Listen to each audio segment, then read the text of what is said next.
अगर मैं आपसे कहूं कि आप जो अभी देख रहे हैं, जिस जमीन पर खड़े हैं, जिस हवा में सांस ले रहे हैं, वो सब असल नहीं भी हो सकता। अगर आपकी पूरी जिंदगी एक प्रोग्राम हो और आप उस प्रोग्राम का एक कैरेक्टर। आज हम पूछेंगे विज्ञान का सबसे डरावना सवाल, क्या हम एक सिमुलेशन में जी रहे हैं?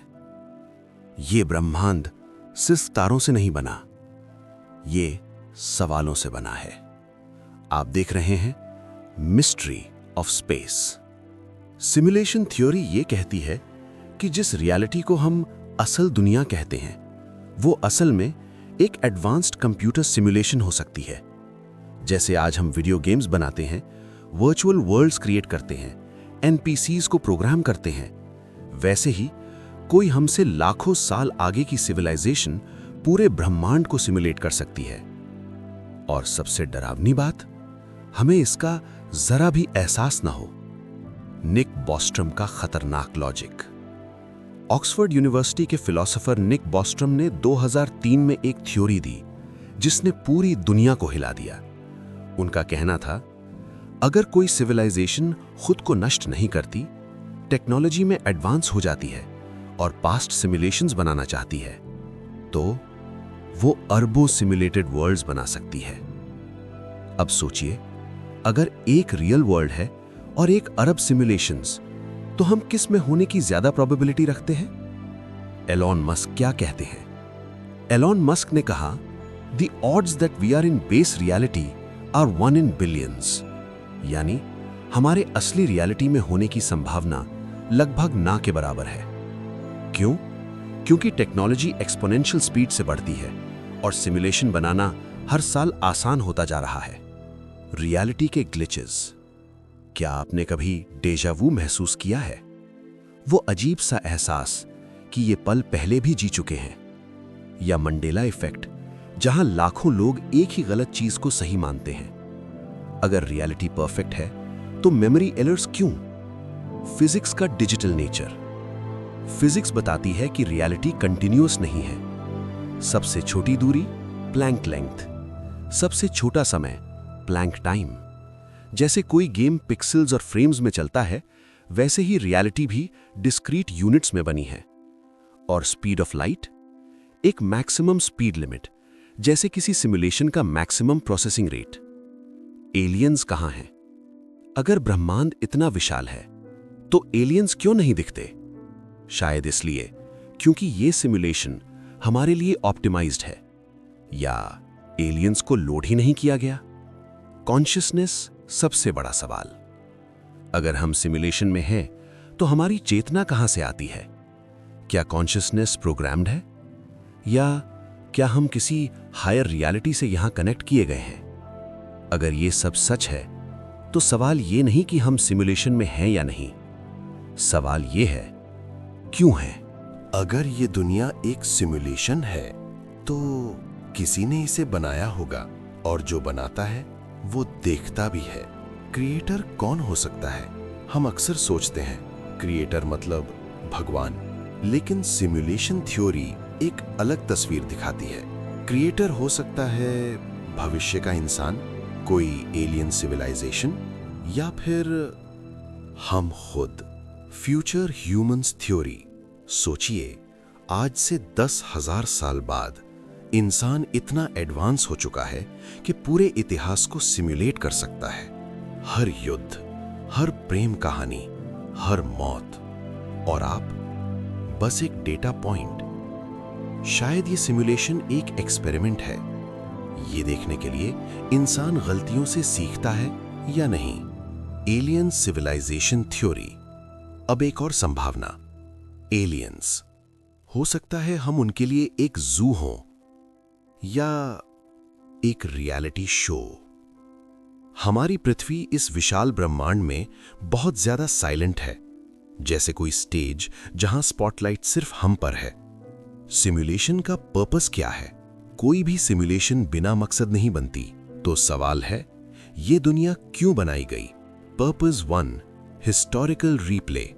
शायद ये सिमुलेशन पास्ट को समझने के लिए है, जैसे हम वर्ल्ड वॉर गेम्स बनाते हैं, वैसे ही ये पूरा मानव इतिहास एक रीप्ले हो सकता है। Purpose 2, moral test. शायद ये दुनिया एक परीक्षा है। हर इंसान को चॉइसेस मिलती हैं, दयालु बनने की या क्रूर बनने की, और हर चॉइस रिकॉर्ड हो रही है। Purpose 3, consciousness harvest. अब सबसे डरावना विचार, क्या कॉन्शियसनेस एक रिसोर्स है?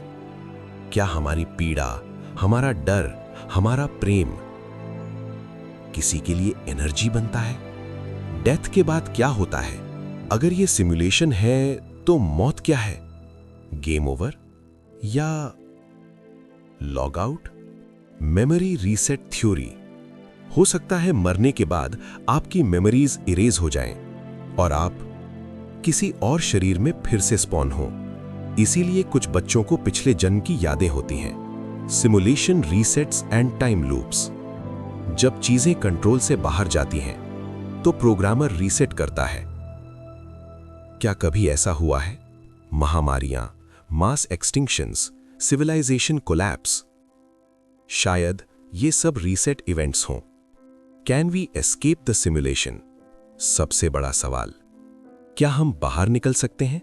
कुछ लोग मानते हैं नहीं, क्योंकि एनपीसीज गेम से बाहर नहीं जाते। लेकिन अगर आप एनपीसी नहीं हैं तो? अगर ये सिमुलेशन है तो कुछ लोग इसे महसूस क्यों करते हैं? Deja vu, lucid dreams, near death experiences. क्या कुछ लोग जाग रहे हैं?